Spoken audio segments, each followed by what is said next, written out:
શ્રી ભગવાન બોલ્યા, સર્વજ્ઞાનો કરતા ચડિયાતા ઘણા ઉત્કૃષ્ટ એવા જ્ઞાનને ફરી કહું છું, જેને જાણીને સગળા મુનિજનો આ સંસારમાંથી છૂટીને પરમ સિદ્ધિને પામી ચૂક્યા છે. આ જ્ઞાનના આશ્રયે મારા સ્વરૂપને પામી ચૂકેલા માણસો સૃષ્ટિના આરંભે ફરીથી નથી જન્મતા કે પ્રલય કાળે પણ વ્યાકુળ નથી થતા. હે ભારત, મારી મહદ બ્રહ્મ સ્વરૂપ મૂળ પ્રકૃતિ સકળ ભૂતોની યોની છે, અર્થાત ગર્ભધાનનો આધાર છે. હું એ યોનિમાં ચેતન જીવ સમુદાય રૂપી ગર્ભને સ્થાપું છું. એ જડ ચેતનના સંયોગથી સકળ ભૂતોનો ઉદ્ભવ થાય છે. હે કુંતી પુત્ર, વિવિધ જાતની સગળી યોનિઓમાં જે મૂર્તિઓ શરીરધારી પ્રાણીઓ ઉદ્ભવે છે, પ્રકૃતિ એ સર્વની ગર્ભ ધારણ કરનારી માતા છે અને હું બીજને સ્થાપનાર પિતા છું. હે મહાબાહો, સત્વગુણ, રજોગુણ તેમજ તમોગુણ પ્રકૃતિમાંથી ઉદ્ભવેલા આ ત્રણેય ગુણો અવિનાશી જીવાત્માને શરીરમાં બાંધે છે. હે નિષ્પાપ, આ ત્રણેય ગુણોમાં સત્વગુણ નિર્મળ હોવાને કારણે પ્રકાશક અર્થાત તેજ પ્રગટાવનાર અને વિકાર વિનાનો છે.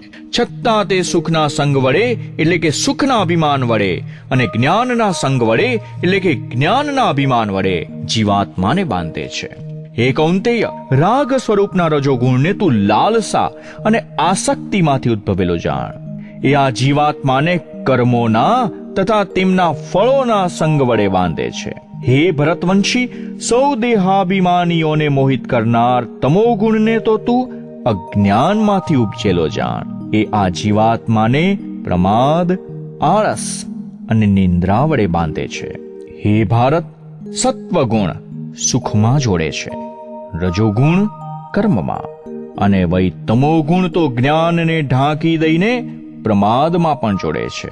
હે ભારત, રજોગુણ અને તમોગુણને દબાવીને સત્વગુણ, સત્વગુણ અને તમોગુણને દબાવીને રજોગુણ તેમજ સત્વગુણ અને રજોગુણને દબાવીને તમોગુણ વૃદ્ધિ પામે છે. જે વખતે આ દેહમાં અનંતકરણ અને ઇન્દ્રિયોમાં ચેતનતા અને વિવેક શક્તિ ઉપજે છે, એ વખતે એમ સમજવું કે સત્વગુણ વધ્યો છે.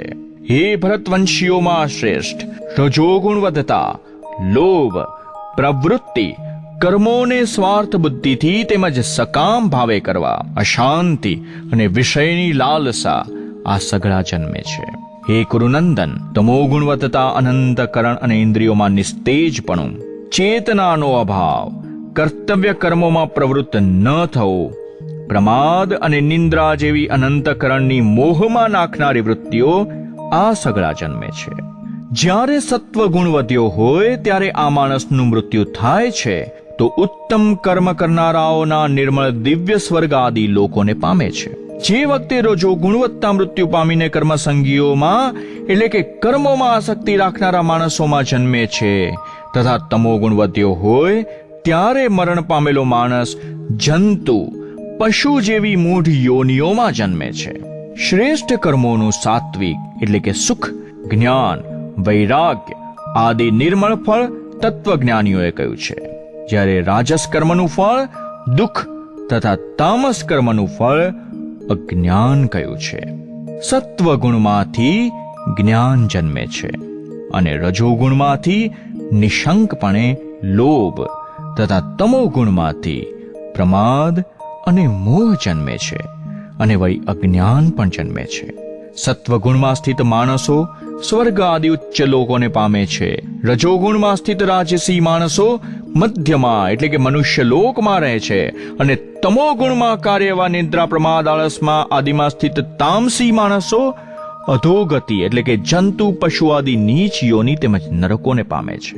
જે કાળે સાક્ષી રૂપ રહેલો દ્રષ્ટા 3 ગુણો સિવાય બીજા કોઈને કર્તા રૂપે નથી જોતો અને 3 ગુણોમાંથી સાવ પર એવા સચ્ચિદાનંદ ધન સ્વરૂપ મુજ પરમાત્માને તત્વથી જાણે છે, એ વખતે એ મારા સ્વરૂપને પામે છે.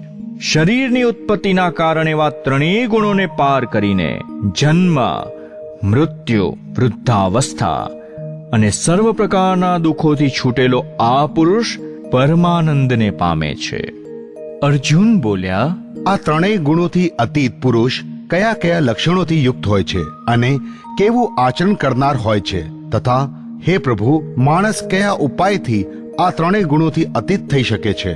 શ્રી ભગવાન બોલ્યા, હે પાંડવ, સત્વગુણના કાર્ય એવા પ્રકાશનો, રજોગુણના કાર્ય સ્વરૂપ પ્રવૃત્તિનો તથા તમોગુણના કાર્ય એવા મોહનો પણ જે પુરુષ નથી તો એમાં પ્રવૃત્ત થતા દ્વેષ કરતો, કે નથી તો નિવૃત્ત થતા એમની આકાંક્ષા સેવતો, જે સાક્ષીની પેઠે સ્થિત થયેલો ગુણો વડે વિચલિત કરી શકાતો નથી તથા ગુણો જ ગુણોમાં વર્તે છે, એમ સમજીને સચ્ચિદાનંદ તન પરમાત્મામાં એકાત્મ ભાવે સ્થિત રહે છે, તેમજ એ સ્થિતિથી કદી વિચલિત નથી થતો, જે નિરંતર આત્મભાવમાં સ્થિત છે, સુખ દુઃખને સમાન સમજે છે, માટી પથરા તેમજ સોનાના સમાન ભાવ રાખે છે, જ્ઞાની છે, પ્રિય અને અપ્રિયને એક એવા માને છે તથા પોતાની નિંદા કે સ્તુતિમાં પણ સમાન ભાવ રાખે છે, જે માન અને અપમાનમાં સમ છે,